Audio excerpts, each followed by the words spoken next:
Baron, saya bisa jelaskan, ucap Gemix, mengukir senyum karirnya di hadapan Baron. Anda minum minuman manis? Astaga, ini sangat tidak baik untuk Anda, Pak. Ada banyak hidangan sehat yang harus Anda coba. Mari saya bertanya padamu, Gemix. Aska ingin pergi kemana? Acara belum sepenuhnya selesai. Ada beberapa anggota lain yang rela datang hanya untuk menghadiri pernikahan ini. Baron berkata lantang, tidak menyingkirkan tatapan marah itu kepada Gemix. Gemix terkekeh sesaat. Sepertinya ada salah paham, Pak. Arshila tampak kesakitan tadi saya lihat. Mungkin Tuan Aska langsung membawanya pulang ke hotel. Kalau begitu, kau yang akan menyambut para tamu.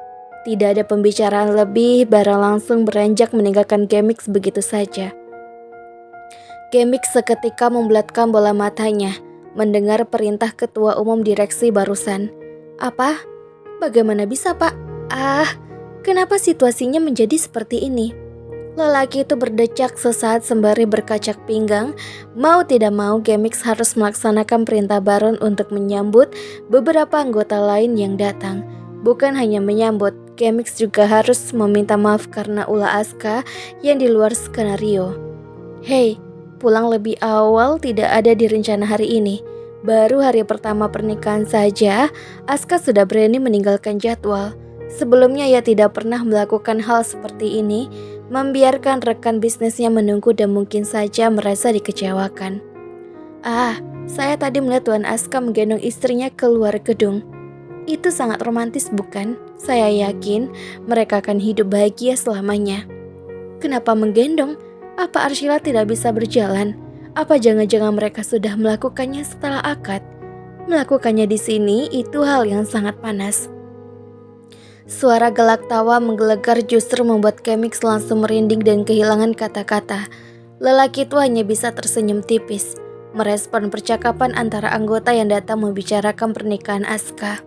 Silakan dinikmati hidangannya, Bapak, saya permisi dulu. Kau meninggalkan acara, bagaimana kalau ada yang mencarimu? Arshila bertanya dengan rasa bersalah. Turun dari gendongan Aska saat mereka sudah ada di dalam kamar hotel mewah di Tokyo yang sudah disiapkan khusus.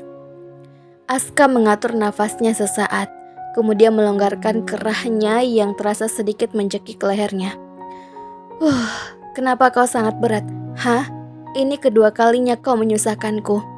Kedua kalinya? Arshila mengernyit heran, membalas tatapan Aska dengan tatapan hangat. Aku tidak mengerti. Aska lantas berdeham sesaat, menyadari jika saat itu mungkin saja Arshila memang tidak mengetahuinya. Saat kali pertama, Aska rela menemani Arshila semalaman saat wanita itu sedang demam tinggi karena menerobos badai beberapa hari lalu. Lupakan saja. Arshila hanya mengangguk sesaat, meluruskan posisi kakinya yang masih terasa nyeri sembari melepaskan ikatan heelsnya. Rasanya hari ini sangat melelahkan. Kau ingin langsung tidur? Tanya Aska, melemparkan tatapannya ke arah Arshila. Tatapan tulus yang selalu membuat Arshila berdesir merasakannya. Hanya sebuah tatapan, namun entah mengapa membuat Arshila seperti terbius saat memandang mata coklat yang selalu memberikan lirikan tajam atau dingin itu. Jantung Arshila berdetak lebih cepat, menganggukkan kepalanya pelan. Memangnya kenapa kalau aku ingin langsung tidur, Tuhan? Apa ada yang harus aku lakukan lagi? Ini malam pertama kita. Sialan, memangnya Aska berharap apa? Lelaki itu mengeraskan rahangnya kemudian membantu Arshila untuk mengambil posisi selonjoran dengan nyaman di atas ranjang kamar hotel tersebut. Obati dulu lukamu, setelah itu kau bisa tidur. Arshila semakin dibuat tidak mengerti saat Aska meninggalkannya begitu saja. Lelaki itu mau pergi kemana? Batinnya langsung bergumam seperti itu. Sudahlah. Lagi pula Aska sudah sangat baik, ingin mengantar Arshila sampai ke kamar hotel untuk beristirahat. Wanita itu lantas tergeletak begitu saja, memandang langit-langit kamar hotel tersebut yang sangat mewah. Bahkan kamar ini sudah diberikan dekor khusus untuk malam pertama seperti kamar pengantin sungguhan.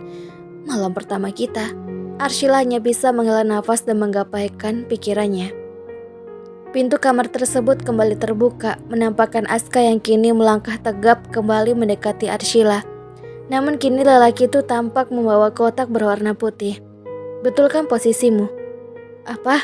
Aska berdecak kesal, kemudian mengangkat tubuh mungil istrinya untuk memposisikan dengan benar. Punggung Arshila dibuat bersender pada badan ranjang. Saya sudah katakan, kau obati dulu baru kau bisa tidur. Iya, tapi aku rasa... Arshila menghentikan perkataannya, memandang Aska yang mengeluarkan minyak urut dari dalam kotak obat berwarna putih tersebut. Apa yang mau kau lakukan, Tuan? Mengobati lukamu? Aska menjawab seadanya, lalu membawa kaki Arshila untuk berada di atas pahanya. Ini akan sedikit sakit kalau kau ingin teriak-teriak saja. Hah? Semua tamu sudah pulang.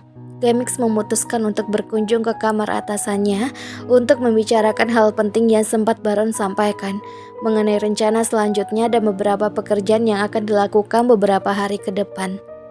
Apa mereka sudah tidur? Saat di depan kamar hotel, Gemix mengetika langkahnya. Ia mulai menekan bel kemudian menunggu jawaban. Tidak mungkin mereka sudah tidur, bukan? Gemix mengerang frustasi, kemudian mendorong sedikit pintu kamar hotel tersebut yang ternyata tidak terkunci. Kenapa ini terbuka begitu saja? Jangan-jangan mereka tidak ada di dalam. Jangan sampai kemalingan kalau seperti ini. Tanpa pikir panjang lagi, Gemix melangkah masuk ke dalam kamar yang sangat luas tersebut. Bahkan banyak sekali di sana yang membuat Gemix belum bisa menemukan keberadaan Aska hanya dengan berdiri di depan pintu masuk. Apa benar-benar tidak ada orang? Tuhan sakit. Sakit sekali. Gemix mendengar suara aneh dari dalam kamar tersebut. Suaranya terdengar dari arah ranjang kamar hotel yang masih dipisahkan oleh sekat. Lelaki itu bergidik ngeri membayangkannya, sampai menahan nafas saking tidak menyangka hal seperti ini akan terjadi kepadanya. Oh, iya Tuhan, sakit. Tunggu sebentar Arshila. Sakitnya tidak akan lama, kau harus bisa menahannya. Gemix melotot mendengar suara Aska barusan. Apa mereka sedang melakukannya? Tidak mungkin. Tapi suara itu, Gemix langsung merasakan panas di sekujur tubuhnya. Apa aku harus memastikannya? Memastikan? Apa lelaki itu akan mengintip sekarang? Brak, apa ini? Aska memandang dokumen yang baru saja hampir mengenai wajahnya. Kenapa kau membawa kontrak ini kemari? Saya menyuruhmu untuk membawa dokumen hasil rapat koordinasi selama di rapat Gemix.